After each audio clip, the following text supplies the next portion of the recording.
If you own land in the UK, wind energy is no longer purely theoretical. It's already shaping land values, income, and infrastructure decisions. One common area of confusion for landowners is the difference between offshore and onshore wind.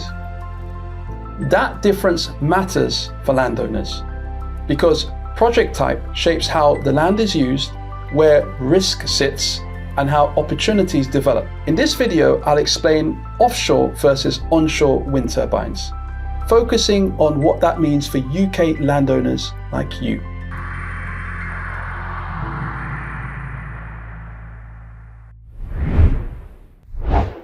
Onshore wind energy is electricity generated by turbines built on land.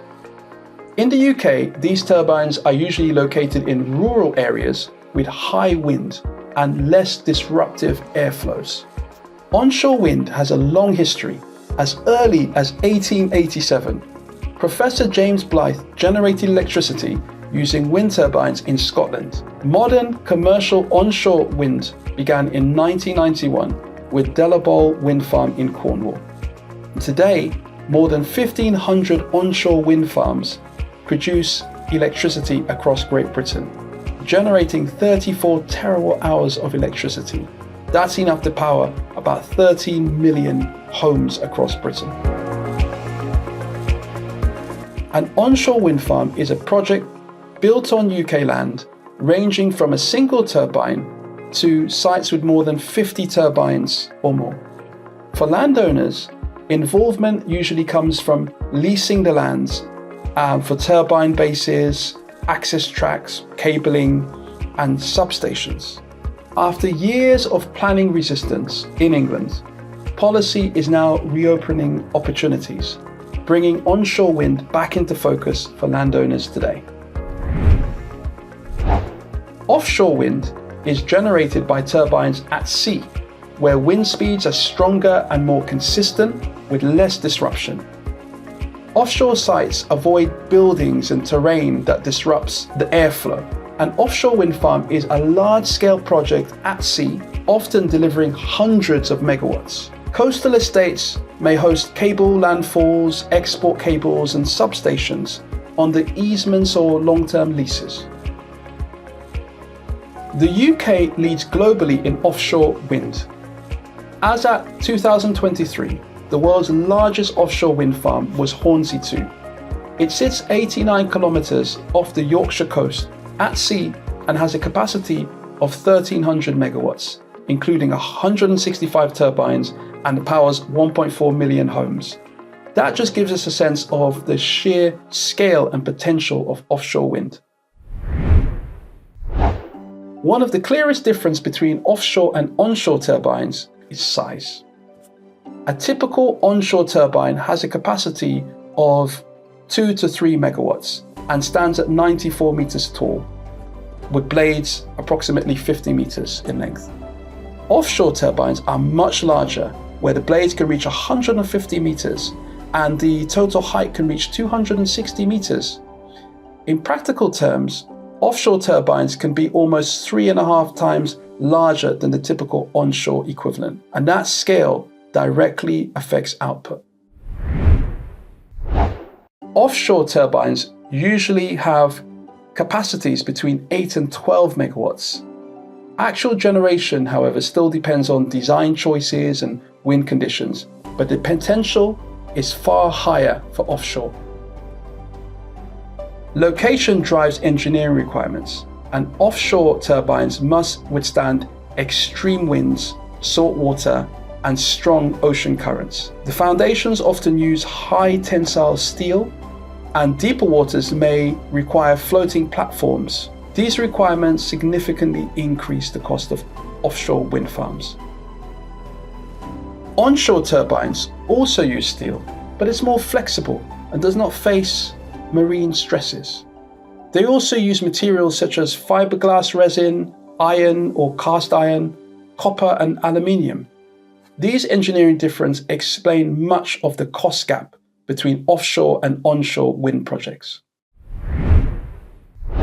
Onshore wind is generally cheaper to build and maintain than offshore wind. Materials are easier to source, and construction doesn't require marine equipment. Also, the development timelines are shorter. From planning permission to operation, projects typically take 3 years and 8 months in many cases. Also, the grid connection is usually simpler. Offshore projects rely on undersea cabling, which adds a significant amount of time and costs. Onshore wind also supports rural economies.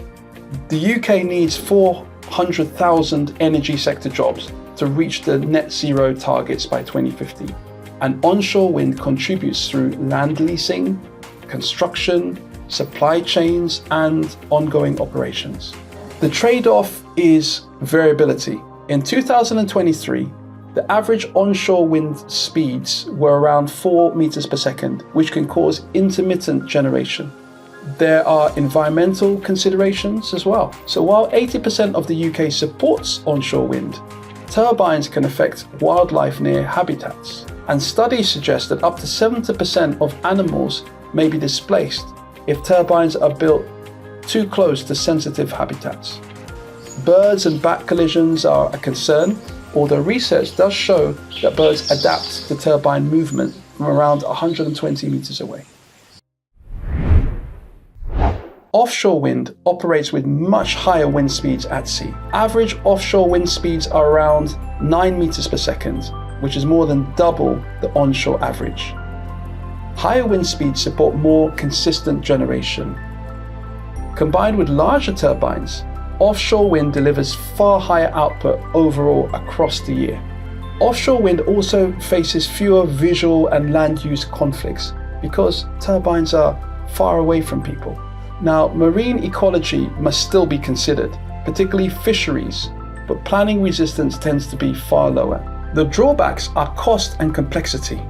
Offshore wind costs around 4.5 million per megawatt to build and maintain.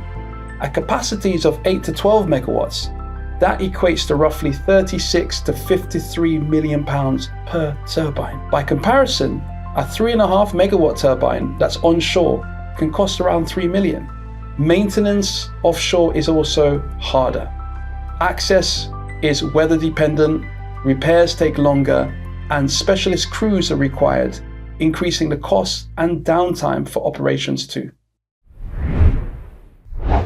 As with most infrastructure decisions, there is no single winner. Offshore wind delivers higher, more reliable output, but at a higher cost and complexity overall. Onshore wind delivers lower, but still meaningful generation with lower costs and faster development, and clear benefits for rural communities across Britain. For a UK landowner, the distinction really matters. Onshore wind involves direct land leasing and long-term site management, whereas offshore wind may still involve land interests through grid infrastructure, especially for coastal estates. But understanding these differences is essential before engaging any renewable proposal. Renewable energy comes with its own terminology. If you're new to terms like offshore wind or onshore wind, our renewable energy definition guide explains them clearly, shows how they apply on projects, and why they affect feasibility and income for landowners. You'll find a link in the description below. Thanks for watching, and if you found this video helpful, please like, subscribe, and share this video with other landowners like you.